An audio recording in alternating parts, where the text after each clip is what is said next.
Hello everyone, তো তোমরা সবাই কেমন আছো? আশা করছি সবাই খুব ভালো আছো আর আমিও বেশ ভালো আছি। এখন বাজে সকাল ৭টার মতো। আমরা তো একদম ৬টা ৬:৩০টার মধ্যে রেডি হয়ে ব্যাগপত্র নিয়ে চলে এসেছি বাস স্ট্যান্ডে। আর বাস স্ট্যান্ডে আসার একটাই কারণ, সেটা হচ্ছে আজ আমাদের গ্যাংটক থেকে ফিরতে হবে।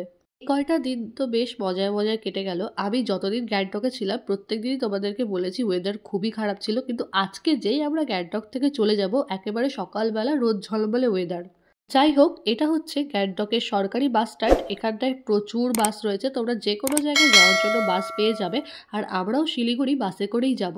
বাসের টিকিট আমরা আগে থেকেই গোয়াইবুবো থেকে কেটে নিয়েছিলাম, যার জন্য টিকিট কাটার আর কোনো ঝামেলা নেই। আমিও তোমাদেরকে বলবো বাসে ওঠার আগে অনলাইনে টিকিটটা কেটে নিতে, তাহলে তোমরা ইচ্ছা মতো সিটগুলো চুজ করে নিতে পারবে।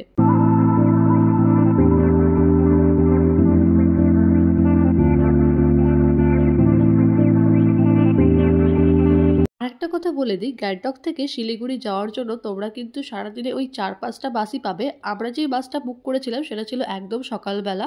আমাদের বাসটা সকাল ৮টার সময় গ্যাংটক থেকে শিলিগুড়িতে রওনা দেওয়ার কথা আছে। তো আমরা মনে হয় একটু তাড়াতাড়ি চলে এসেছি। এখনো পর্যন্ত বাসের কোনো প্যাসেঞ্জার্স আসেনি, শুধু আমরা ছাড়া। তো যার জন্য আমাদেরকে একটু ওয়েট করতে বলা হলো। এটা হচ্ছে এখানকার ticket counter plus waiting room.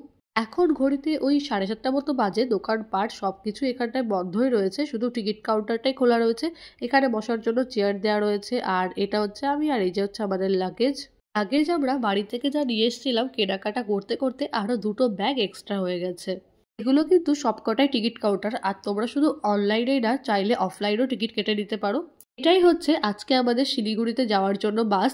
তো বাসের পেছনে আমরা লাগেজগুলো সব ভরে দিয়েছি। বাসটা দেখো পুরোটাই কিন্তু এসি বাস। আর বাসের টিকিটের প্রাইস কেমন কি সেটাও তোমাদেরকে একবার বলে দিই। তো এই যেরকম এসি বাসের টিকিট হচ্ছে ৫০০ টাকা, আর নন এসি বাসের টিকিট হচ্ছে ২৭৫ টাকা করে। এবার চলো বাসের ভেতরটাও তোমাদেরকে একটু ভালো করে দেখিয়ে দিই। বাসের সিটগুলো কিন্তু ভীষণই কমফোর্টেবল, আর পা রাখার জন্য অনেকটা স্পেস আছে। এখানে এক্সট্রা কোনো লোক ওঠানো হয় না, যাদের বুকিং আছে শুধু তাড়াতাড়ি যেতে পারবে। আমরাও কিন্তু আমাদের সিটে বসে পড়েছি। আর বাসটাও রাইট ৮টার সময় ছেড়ে দিয়েছিল। আমাদের শিলিগুড়িতে নামানোর টাইম হচ্ছে ওই দুপুর ১টা নাগাদ। আশা করি ১টা-১.৫টার মধ্যে আমরা শিলিগুড়িতে পৌঁছে যাব। আমরা একটা নদীর পাশ দিয়ে যাচ্ছিলাম, আর নদীটার নামটা আমার ঠিক মনে নেই, কিন্তু চারিদিকটা দেখতে বেশ সুন্দর লাগছিল। বাসে ওঠার আগে আমরা কিছু খাবার দাবার কিনে নিয়েছিলাম, তো বসে বসে এখন সেগুলোই খাচ্ছি।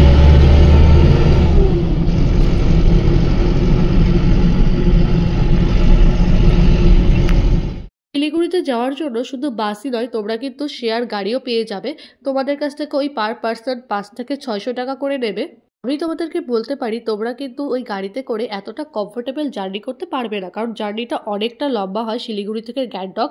তো আমি তোমাদেরকে সাজেস্ট করবো তোমরা আসলে বা গেলে এই বাসে করেই যেও, সেটাই সবথেকে ভালো হবে। আমি অনলাইনে বাস বুকিং করার লিঙ্ক ডেসক্রিপশনে দিয়ে দেবো, তোমরা সেখান থেকে একবার চেক করে নিতে পারো। আমরা এখন একটা নদীর পাশে রাস্তা ধরে যাচ্ছি, আর নদীর মাঝখানে তোমরা একটা ব্রিজ দেখতে পারছো। এটা হচ্ছে একটা ট্রেন যাওয়ার ব্রিজ। তোমরা রাস্তার দিকে তাকিয়ে থাকলে বুঝতে পারবে দু একটা লোক হাতে ট্রেনে কিছু একটা বিক্রি করছে। তারা বিক্রি করছে খুবই ফ্রেশ কমলা লেবু।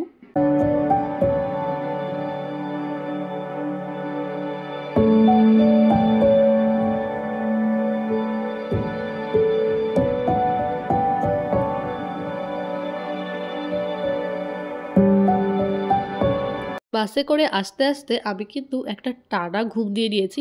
আর ঘুম থেকে উঠেই দেখি আমি প্রায় শিলিগুড়িতে ঢুকেই পড়েছি। তোমাদেরকে আমি আরও একটা জিনিস দেখাই। এটা হচ্ছে শিলিগুড়ির বেঙ্গল সাফারির গেট। তোমরা চাইলে শিলিগুড়িতে এসে এই জায়গাটা ঘুরতেই পারো। আর শিলিগুড়িতে ঢোকার পর থেকেই আশেপাশে যেদিকেই তাকাচ্ছি শুধু আর্মি ক্যাম্প আর আর্মি ক্যাম্পই দেখতে পারছি। এখান দিয়ে তো আশেপাশে প্রচুর আর্মি ক্যাম্প রয়েছে। এখন ঘড়িতে ওই ১২টা ৪৫ মতো বাজে। আমরাও শিলিগুড়ি বাস স্ট্যান্ড থেকে খুব একটা দূরে নেই, আমাদের পৌঁছাতে হয়তো আর ওই ২০ মিনিট মতো সময় লাগবে। এই সাইডেও রয়েছে একটা মিলিটারি স্টেশন। এখানে আশেপাশে চারিদিকে শুধু আর্মি ক্যাম্পই দেখতে পারবে, তোমাদের তো আমি আগেই বলেছি।